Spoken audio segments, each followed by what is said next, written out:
नमस्कार, Om Shanti. Godlywood studio के piece news में आपका स्वागत है। दोस्तों, कहते हैं कि स्वस्थ समाज का निर्माण स्वस्थ बुजुर्ग करते हैं और समाज का आधार स्वस्थ बुजुर्ग होते हैं।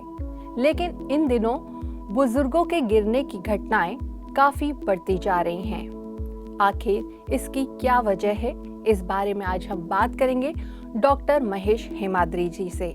तो चलते हैं, स्वागत करते हैं डॉक्टर साहब का और जानते हैं कि आखिर किस वजह से जो बुजुर्गों की गिरने की घटनाएं बढ़ती जा रही हैं। नमस्कार डॉक्टर साहब। नमस्कार डॉक्टर साहब, इन दिनों बुजुर्गों की गिरने की घटनाएं काफी बढ़ती जा रही हैं और क्या कारण है कि जो बुजुर्ग गिर रहे हैं और इनकी संख्याएं बढ़ती जा रही हैं। आखिर इस क्षेत्र में क्या काम हो रहा है और आप अभी तक क्या काम कर चुके हैं इस विषय में? हम ग्लोबल हॉस्पिटल के यूनिट जीवी मोदी हॉस्पिटल में सेवाएं दे रहे हैं 20-25 साल से ज़्यादा। अभी 10 साल से ज़्यादा शिवमणि वृद्धाश्रम में सेवा दे रहे हैं। बुजुर्गों की संभाल वहाँ चल रहा है और 13 साल से ज़्यादा भारत में और मॉरिशस जैसे देशों में बुजुर्गों को गिरने से बचाने की कम्युनिटी जीरियाट्रिक्स में सेवा दे रहे हैं जी। जिसको कम्युनिटी जीरियाट्रिक्स कहते हैं जी। मुझे इस सब्जेक्ट में विशेष तरह इसीलिए रुचि बढ़ा और ये इसीलिए इसका इंटरेस्ट बढ़ा क्योंकि ये बहुत बड़ा पुण्य का कार्य है, बुजुर्गों को गिरने से बचाने की कार्य जी। क्योंकि पहले जब हम इसका अध्ययन किया था तो पता चला कि कई 10, 15, 20, 25 कारण निकला। तो इसका पूरा गहराई से अध्ययन करने के बाद पता चला, हाँ सचमुच इन सभी छोटी छोटी बातों के ऊपर अगर ध्यान देंगे 50 से 60% लोगों को हम गिरने से बचाया जा सकता है जी। तो उन बातों को ध्यान में रखते हुए लोगों के अंदर हमने जागृति लाया और लोगों को संतुलन बनाए रखने की व्यायाम सिखाया, मांसपेशियां स्ट्रॉन्ग बनाने की व्यायाम सिखाया और स्ट्रेचिंग एक्सरसाइज सिखाया, शीगोंग, ताई ची ऐसे व्यायाम सिखाया और उनको म्यूजिक के साथ वैरायटी व्यायाम करवाया और उनकी मन की संतुलन बनाए रखने के लिए राजयोग का ध्यान भी सिखाया जी। जो हमें प्रजापिता ब्रह्मा कुमारी ईश्वरीय विश्वविद्यालय सिखाता है रोज।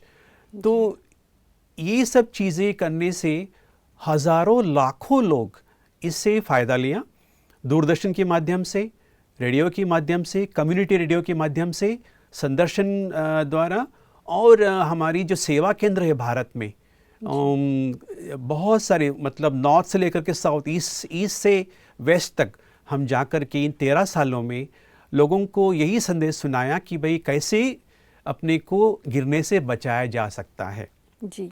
और ये देखा गया है कि जैसे 60 से 70 साल तक अगर देखा जाए तो 25% वृद्ध हर साल गिरने की अनुभव करते हैं जी। 70 से 80 साल वाले 40 से 50% गिरने की अनुभव करते हैं, गिरते भी है जी। 80 से 100 साल के बीच में बार बार गिरते जी। इसका मेन कारण है शरीर में संतुलन बिगड़ने वाली चीज जी। अगर आप पूछेंगे हाँ शरीर में संतुलन बिगड़ने वाली चीज कौन कौन से हैं जी। तो इसमें से ये है कि पहले तो ये है कि पॉलीफार्मेसी, मेजॉरिटी बुजुर्ग जो हैं 4 से 5 से ज़्यादा दवाइयाँ रोज़ खाते हैं। एलोपैथी दवाइयाँ, आयुर्वेद की दवाइयाँ, होम्योपैथी दवाइयाँ, जितनी ये बहुत बड़ा साइंटिफिक स्टडी है और अध्ययन है, अनुसंधान है, जो बुजुर्ग 4-5 से ज़्यादा दवाइयाँ रोज़ इस्तेमाल करते हैं उनकी शरीर की संतुलन बिगड़ जाती है, चलने की स्पीड कम हो जाता है जी। और जिसको 3 से ज़्यादा बीमारियां हैं उनकी शरीर की संतुलन बिगड़ जाता है, गिरने की संभावना बढ़ जाती है जी। और जो बीड़ी, सिगरेट, तंबाकू की सेवन करते हैं लंबी समय से उनके फेफड़े में बीमारी शुरू हो जाती है, गिरने की संभावना बढ़ जाती है। जो शराब पीते हैं गिरने की संभावना बढ़ जाती है। और जो अपनी नज़रों की ध्यान नहीं रखते, दृष्टि का ध्यान नहीं रखते, अपनी आई चेकअप नहीं कराते हैं जी। तो गिरने की संभावना बढ़ जाती है क्योंकि अपनी दृष्टि दोष में कई सारी प्रॉब्लम आती है, कैटरैक्ट आती है, ग्लूकोमा आती है, एज रिलेटेड मैक्युलर डिजेनरेशन आती है, कई सारी बीमारियां ऐसी हैं आँखों की जिससे उसमें अंधत्व आ जाता है, तो उसमें विजुअल डिसेबिलिटी बढ़ जाती है, तो उससे गिरने की संभावना बढ़ जाती है, जिसका चलने की स्पीड कम हो जाती है धीरे धीरे। जैसे फॉर एग्जांपल किसी आप बुजुर्गों को 4 मीटर चलने के लिए बोलना, अगर 4.82 सेकंड के अंदर वो मात्रा दूरी वो पहुंच जाता है तो ठीक है। अगर वो 5 सेकंड लेता है 4 मीटर चलने के लिए तो गिरने की संभावना बढ़ जाती है। तो ऐसी कई सारी परीक्षाएं हैं, ये परीक्षाएं करने से पता चलता कि बुजुर्गों को संतुलन ठीक है या नहीं है जी।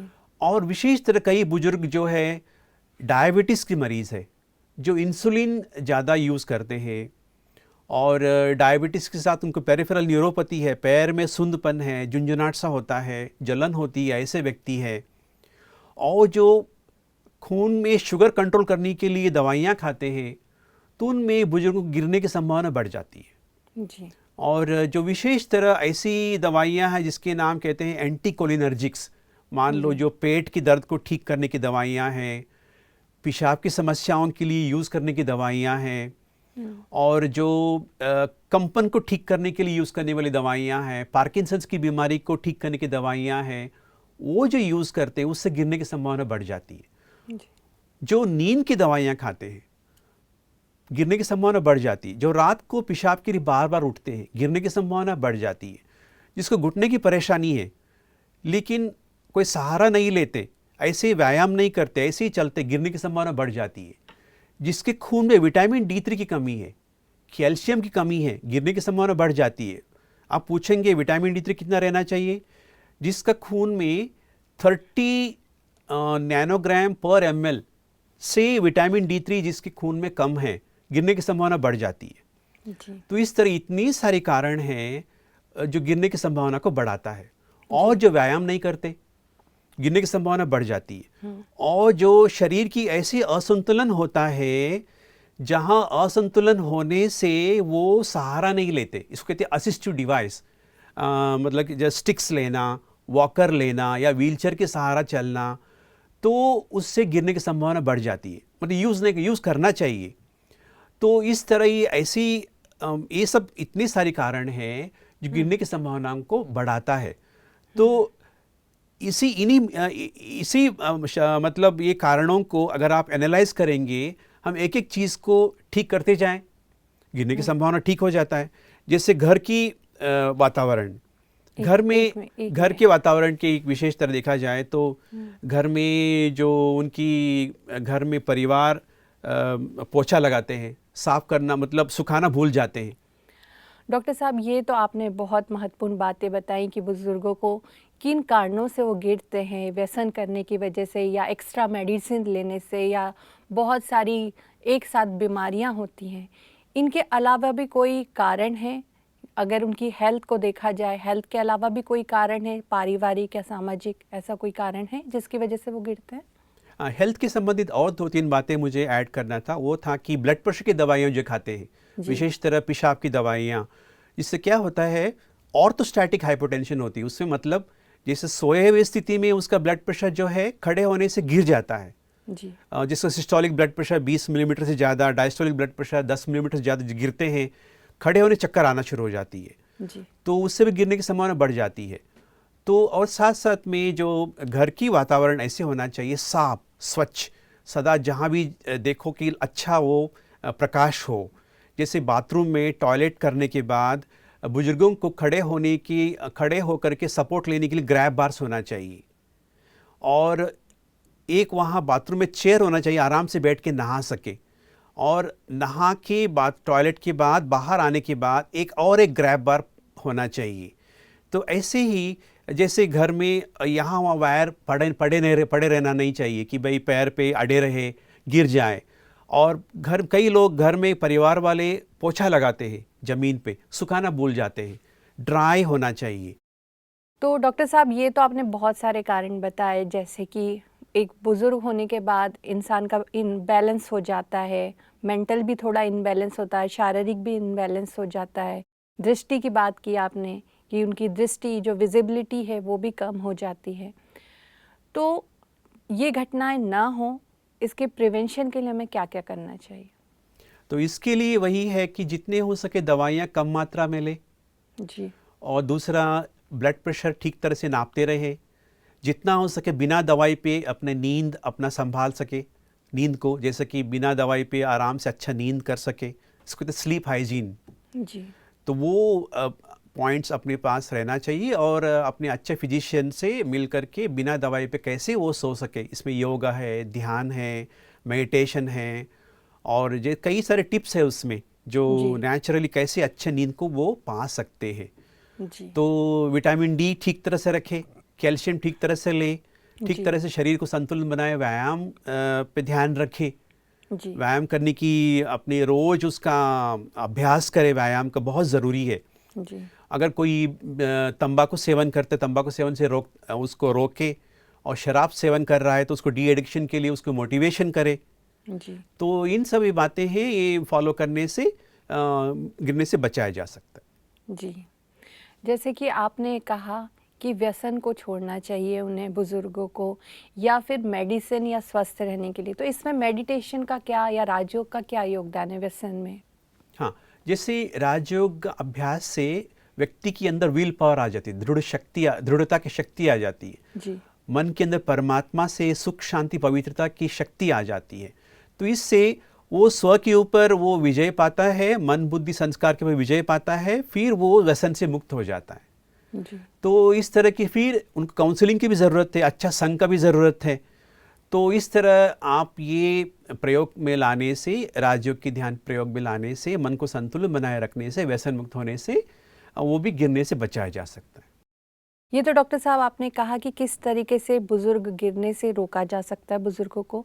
क्या कोई ऐसे टेस्ट भी हैं जिससे हम पहले से पता कर सकें कि ये बुजुर्ग है जो हैं इनमें इनबैलेंस या संतुलन की कमी हो रही है, या किसी वजह से और किसी कारण से या दवाइयों के लेने से वो गिर सकते हैं? इस तरह का कोई टेस्ट होता है? हाँ, पहले तो ये है, संतुलन बनाए रखने के लिए मांसपेशियां मजबूत होना चाहिए, जी हड्डियां मजबूत होना चाहिए।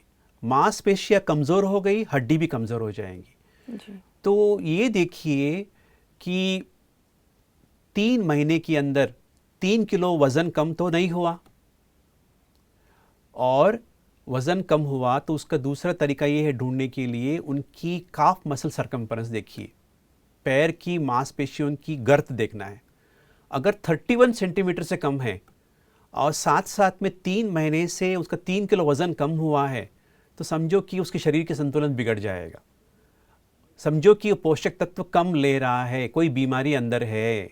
मतलब अगर तेजी से आपका वजन गिर रहा है तो ये भी एक इंडिकेशन हो सकता है कि बुजुर्गों को गिरने का। हाँ, असंतुलन बढ़ जाती है। जी जी तो इसीलिए अच्छा मांसपेशियां हो, अच्छा हड्डियां हो, तो मजबूत बनाने में, व्यायाम करने में उनको मदद मिलती है। जी अच्छा मांसपेशी मजबूत हो जाती है ना व्यायाम करने से, प्लस पोषक तत्व होने से, तो वो थोड़ा सा ध्यान में देने की ज़रूरत है।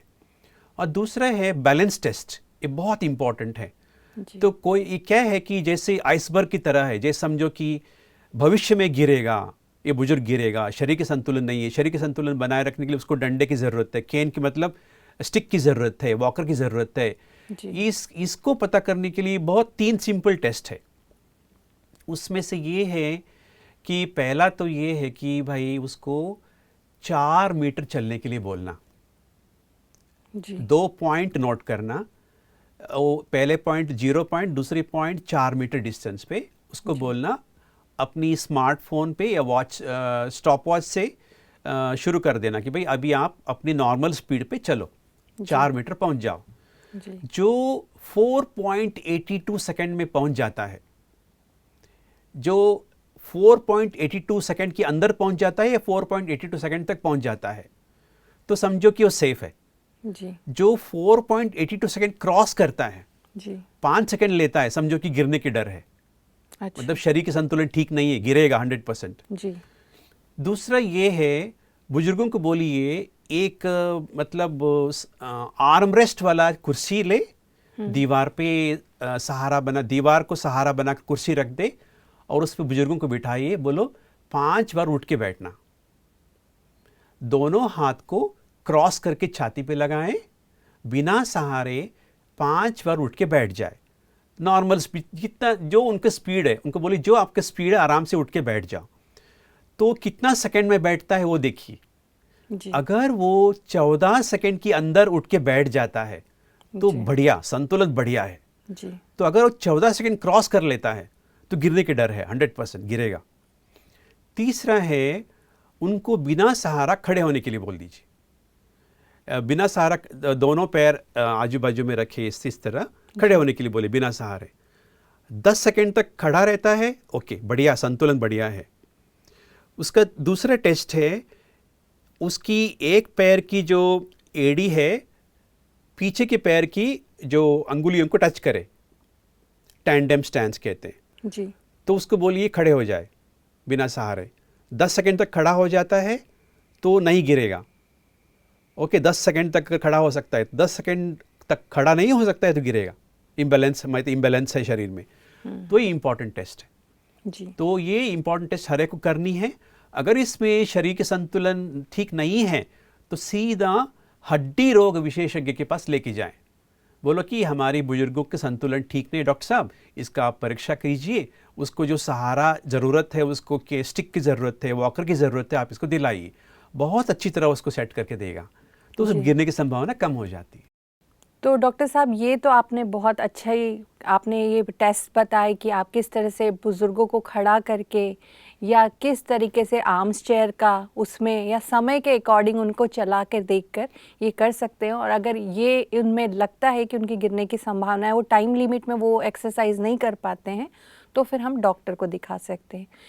क्या जो बुज़ुर्गों का गिरने का ये है रेशो है, ये व्यायाम के जरिए कम किया जा सकता है या कुछ ऐसी एक्सरसाइज हैं जिसके थ्रू बुजुर्ग उन्हें करें और उनकी ये गिरने की घटनाएं कम हो सकें? हाँ जी, 6 व्यायाम हैं जो भारत के बहुत ही जाने माने medical college, Vellore medical college वालों ने इस व्यायाम को डिज़ाइन किया है इसे जी। तो ये 6 व्यायाम अभी हम आपके सामने दिखाए जा रहे हैं जी। तो ये व्यायाम हर एक बुजुर्गों को करना है 60 साल से जी। तो अगर ये व्यायाम रोज करेंगे, शरीर के संतुलन बनाए रखने की व्यायाम, तो आपको ऑलमोस्ट ऑल 70 to 80% गिरने से बचाया जा सकता है।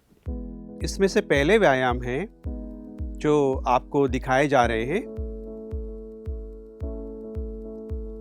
टेबल के सामने खड़े होकर के दोनों हाथ से टेबल को पकड़ लीजिए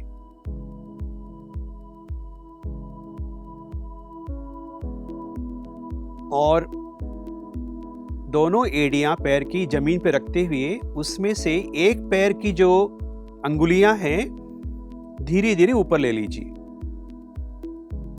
2 सेकंड के लिए पकड़ के रखिए, फिर धीरे धीरे नीचे ले आइए। दूसरे पैर से अभी ऐसा कीजिए, उसको भी 2 सेकंड के लिए पकड़ के रखिए। हाँ, इस तरह एक पैर से फिर ऊपर खड़े, ऊपर अंगुलियां ऊपर ले लीजिए, फिर दूसरे पैर से अंगुलियां ऊपर ले लीजिए। इस तरह 3 से 5 बार कीजिए। तो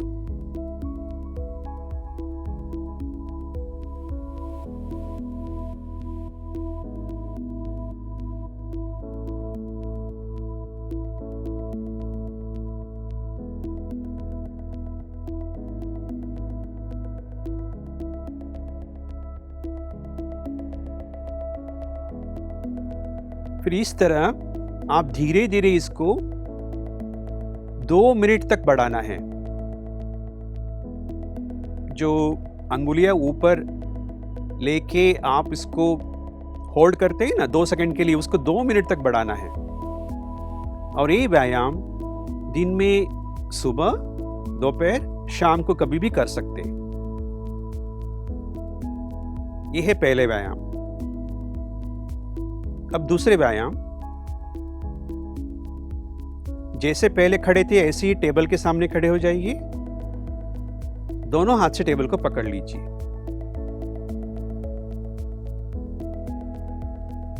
और पैर की अंगुलियां जमीन पे रहे, एड़ी ऊपर ले लीजिए। दोनों एड़ी ऊपर ले लीजिए धीरे धीरे नीचे आके रख दीजिए एडी। फिर एडी ऊपर ले लीजिए, धीरे धीरे एडी नीचे रखिए।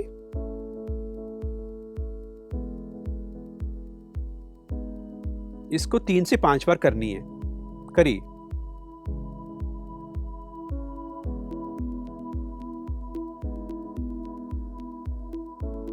जब हर बार जब ये 3 से 5 बार करते हैं,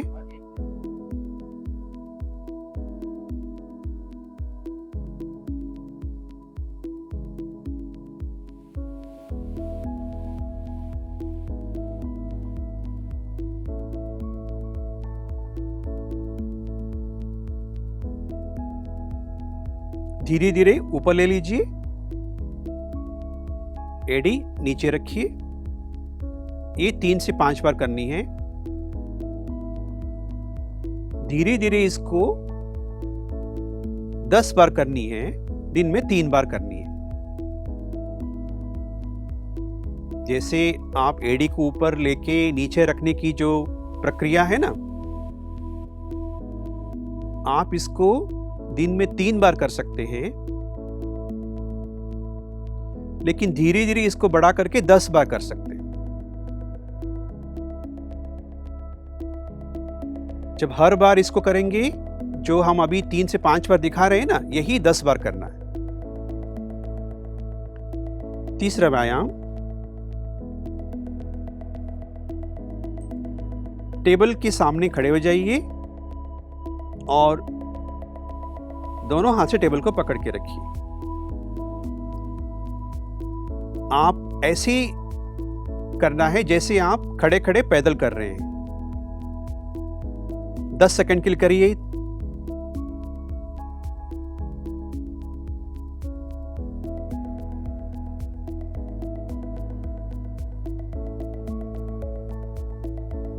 धीरे धीरे ये समय को बढ़ा करके 2 मिनट तक करना है।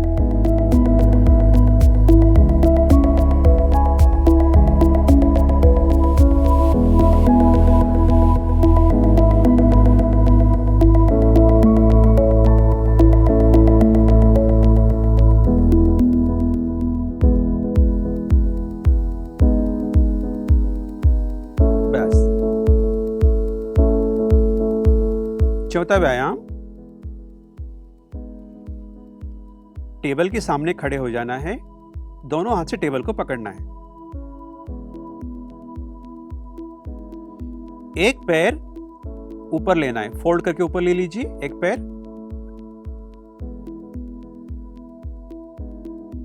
और इसको इसी पोजीशन पे पकड़ के रखना है कुछ सेकंड के लिए। फिर धीरे धीरे नीचे ले आइए। दूसरे पैर पे ऐसे कीजिए, धीरे धीरे नीचे ले आइए। फिर इस पैर पे कीजिए, धीरे धीरे धीरे नीचे ले आइए। ये व्यायाम दिन में 3 से 5 बार कर सकते हैं।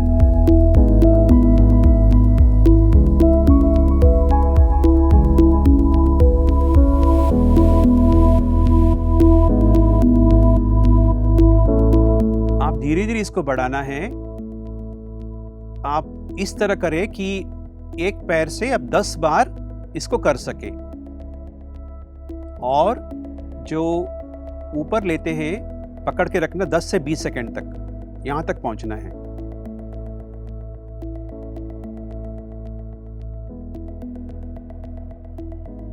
बस।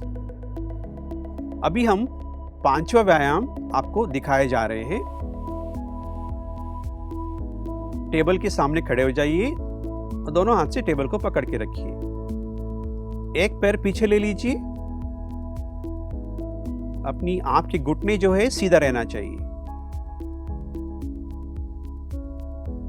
फिर धीरे धीरे सामने लेके आइए यही पैर। फिर दूसरे पैर से ऐसे कीजिए। यही 3 से 5 बार कीजिए।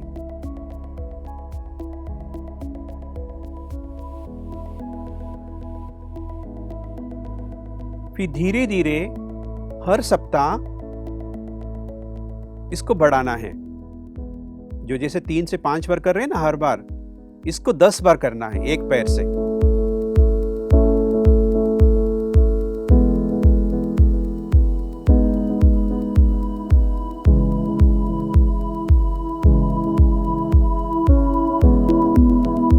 ये छठवां व्यायाम है। ये कुर्सी पे बैठ के करने वाला व्यायाम है। जब भी बुजुर्गों को आप ये व्यायाम करने के लिए बोलेंगे कि आपको ये देखना है कि कुर्सी दीवार पे लगी रहे, ताकि बुजुर्ग व्यायाम करते वक्त गिर ना जाए इम्बैलेंस होकर के। तो आपको ये व्यायाम ऐसे कुर्सी पे कराना है जिस कुर्सी में दोनों आर्म रेस्ट हैं।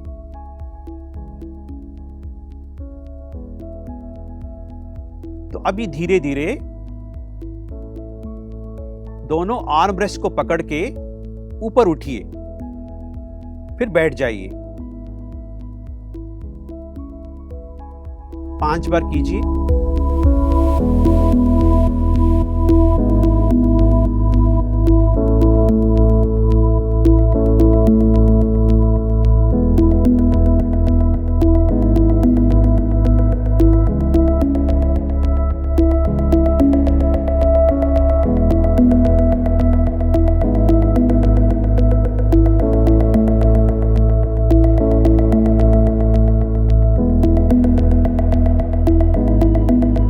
धीरे धीरे आपको बुजुर्गों को ये कहना है कि बिना सहारे उठना है। आपको कुछ सप्ताह ये व्यायाम कराना है। फिर कुछ समय के बाद, कुछ सप्ताह के बाद आप बुजुर्गों को कहना है कि बिना सहारे उठो, बिना सहारे ऊपर उठो, बैठ जाओ।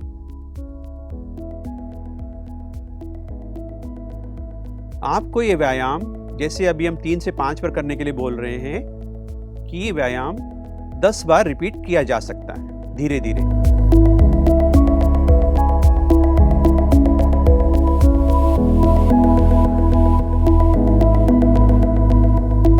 करिए, 10 बार करिए। धीरे धीरे करना है इसको। आपको इन बातों की ध्यान में रखना जरूरी है। जिनको 6 महीने के अंदर पैर के फ्रैक्चर हुआ है, जिसको बुखार है, जो खड़े नहीं हो सकते, जो खड़े होने से जिसका बीपी गिरता है, जिसको चक्कर आता है, जिसको एक्टिविटी करने से तकलीफ होती है, सांस फूलता है, वो ये व्यायाम ना करे। तो डॉक्टर साहब, जैसे कि अभी आपने डेमो के जरिए दिखाया कि इस तरीके से व्यायाम करके बुजुर्ग गिरने की घटनाओं को कम कर सकते हैं। आप जैसे आपने ये व्यायाम बताया है, तो कई बार ऐसा होता है कि मानसिक संतुलन, या जैसे आपने कहा कि नींद की वजह से भी प्रॉपर नींद नहीं होती है, तो क्या व्यायाम के अलावा जो राजयोग मेडिटेशन का यूज़ करके भी लोग गिरने से बच सकते हैं? हाँ जी, क्योंकि ये भी देखा गया है जिसके जीवन में बहुत ही बेचैनी रहती है जी, उदासपन बहुत रहता है, डिप्रेशन बहुत होता है, उन लोगों के अंदर गिरने की समस्याएं बहुत होती हैं। जी, और विशेष तरह क्या करते हैं, इसकी एक इनडायरेक्ट एक कारण है, वो ये है मेजॉरिटी बुजुर्ग डिप्रेशन के लिए जो दवाइयाँ खाते हैं, जी, उससे खून में नमक कम हो जाता है। जी, ये भी देखा गया है। तो इसीलिए जितना हो सके डिप्रेशन की दवाइयाँ जो कम मात्रा में खाएं, धीरे धीरे बंद करें, सहज राजयोग का अभ्यास करें। जी, जैसे माइल्ड डिप्रेशन है, मॉडरेट डिप्रेशन है, साथ में काउंसलिंग की सहारा ले, और सहज राजयोग के अभ्यास करने से परमात्मा शक्ति की अनुभव रोज होता है। तो जैसे परमात्मा के प्रकाश उनकी मन बुद्धि के ऊपर पड़ता है, उनकी अंदर दृढ़ शक्ति आ जाती है चलने की, जी, उनकी जीवन सकारात्मकता की वो और चलता है। जी, तो इसीलिए जब मन बहुत ही शांत, शुद्ध और निर्मलता से भरपूर हो जाता है, बेचैनी से दूर हो जाता है, नींद अच्छा आ जाता है, बिना जी, दवाई के नींद अच्छा आ जाता है, जी, जिससे गिरने के डर कम हो जाता है। जी। डॉक्टर साहब, जैसे आपने बताया, तो आपने बताया कि जैसे आप शिवमणि वृद्धाश्रम में भी पेशेंट्स की टेक केयर करते हैं, बुजुर्गों की टेक केयर करते हैं, तो उन्हें आप किस तरह से राजयोग का अभ्यास की प्रैक्टिस कराते हैं, किस तरह से, मतलब आप इसे कब करना चाहिए, किस तरह प्रैक्टिस करना चाहिए या कितनी देर करना चाहिए? हाँ, ऐसे तो इसका कोई नाप नहीं है, इतना देर करना, इतना देर करना, इतना देर नहीं करना करके। हमारी जो शिवमणि में वृद्धाश्रम में जो वहाँ बुजुर्ग है वो ऑलरेडी राजयोग अभ्यास किए हुए हैं, जी। तो वो अपनी आध्यात्मिक उन्नति के विकास के लिए और साधना कर रहे हैं। तो एक बार रोज 5 मिनट, 10 मिनट, हर घंटा 2 मिनट इस तरह अभ्यास कर, राजयोग के अभ्यास करने से धीरे धीरे उनकी जीवन ही राजयोग की जीवन बन जाता है। उनका देखना, चलना, सोचना, उनकी दृष्टिकोण, खाने का तरीका, चलने की तरीका, नींद, हर चीज में राजयोग की औरा बस जाता है, जी। परमात्मा की शक्ति प्रवेश कर जाता है। तो हर कर्म में परमात्मा की शक्ति रहने के कारण से वो एक छत्र छाया के रूप में उनकी रक्षा करता जाता है, वो भी गिरने के डर से बचाए जा सकते हैं। जी। डॉक्टर साहब, हमारे दर्शकों को आप बता सकते हैं कि जैसे बुजुर्ग हैं, वो सेवा केंद्र नहीं जा सकते राजयोग का अभ्यास करने के लिए, तो वो किस तरीके से राजयोग का अभ्यास कर सकते हैं?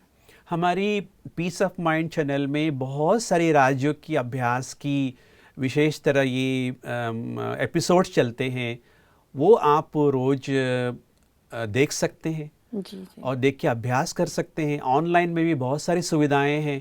ईश्वरीय विश्वविद्यालय की वेबसाइट में जाएंगे तो बहुत सारी आपको ऑनलाइन में भी ट्रेनिंग दिया जा सकता है। जी। हमारे नज़दीकी सेवा केंद्र जहाँ भी है, उनको फ़ोन करके आप ऑनलाइन से भी आप राजयोग की अभ्यास कराए जा सकते हैं, खुद को भी कराए जा सकते हैं। हाँ, लेकिन ये है कि ये धीरे धीरे अभ्यास करना पड़ेगा, 2 मिनट, 5 मिनट, 10 मिनट करके, तो इसमें एक दृढ़ता रख के करते जाना पड़ेगा। डॉक्टर साहब, आपने कई सारे बुजुर्गों को राजयोग का अभ्यास भी कराया होगा, साथ ही आपने कई तरह के व्यायाम, जैसे कि आपने पहले डेमो में दिखाए थे, वो कराए। तो पहले जो उनकी कंडीशन थी और अब जो कंडीशन है, कितना बदलाव आया और अब क्या चेंजेस देखा आपने? हाँ, ऐसे एक्चुअली हमने एक बार अभी पूरी भारतवर्ष में जाके हर एक को इसके बारे में बताया है और राजयोग के अभ्यास कराए, लेकिन इसके ऊपर हमने अभी स्टडी नहीं किया है। जी। और आने वाले समय में हम ये ग्रुप लेंगे, ग्रुप ले करके उनको व्यायाम, राजयोग का मेडिटेशन सिखाएंगे, फिर लंबी समय स्टडी किया जा सकता है भाई इस कितने समय के बाद उनके जीवन की कैसे रहा, वो मतलब क्वालिटी ऑफ लाइफ कैसे रहा इसके ऊपर। लेकिन ये हमने देखा है 10 साल के अंदर शिवमणि में ये देखा गया कि जब शुरू में शिवमणि की शुरुआत में हमने सेवा शुरू की, हर एक को 2-3 बीमारियां थी। अभी 10 साल के बाद उसको 3-3, 4-4, 5-5, 6-6, 8-8, 9-9 बीमारियां आ गई। तो इतना होने के बावजूद भी उनकी मस्तिष्क की औरा, उनकी सोचने की क्षमता, उनकी सकारात्मकता, उनकी नींद, उनकी व्यवहार एकदम अत्युत्तम, एकदम मतलब अच्छे से अच्छे क्वालिटी की है। मतलब उनकी जीवन की जो क्वालिटी ऑफ लाइफ है, जीवन की क्वालिटी, वो उसकी जो वैल्यू है पहले से बेहतर है। तो इससे यही एग्जाम्पल ही हम सारे विश्व को दिखाया जा सकता है।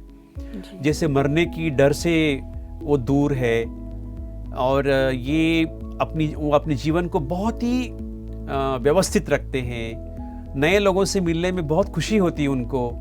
तो ये सब दर्शाया जा सकता है। डॉक्टर साहब, आपने अभी देश विदेश में कितने कार्यक्रम कराए हैं बुजुर्गों से रिलेटेड, और आपको किस तरीके से रिस्पांस मिला है विभिन्न संस्थाओं से, या आपने बताया था WHO से भी आपको काफ़ी अच्छा रिस्पांस मिला है? हाँ जी, इसमें अभी कुछ महीनों पहले विश्व स्वास्थ्य संगठन साउथ ईस्ट एशिया की तरफ से भारत में 137 डॉक्टर्स को चुना गया था। जी। वो integrated care for older people, ICOPE की ट्रेनिंग था इसमें जी। जो बुजुर्गों को कैसे संभाला जा सकता है। जी। तो ये ट्रेनिंग में हमें 3 दिन का ट्रेनिंग चला, तो उसमें WHO की आर्थिक सहयोग से मुझे चुना गया, और ये इसके सहयोग से अभी हम पूरी भारतवर्ष में प्रजापिता ब्रह्मा कुमारी ईश्वरीय विश्वविद्यालय के सहयोग से ये integrated care for older people की जो सेवाएं हैं चालू रखेंगे। और प्राइमरी केयर फिजिशियन जो है, फैमिली फिजिशियंस को भी ट्रेनिंग देंगे किस तरह बुजुर्गों को संभाला जा सकता है। जी, तो बहुत बहुत धन्यवाद डॉक्टर साहब आपका। आपने बहुत ही सराहनीय काम कर रहे हैं बुजुर्गों को स्वस्थ रखने के लिए। नमस्कार। नमस्कार।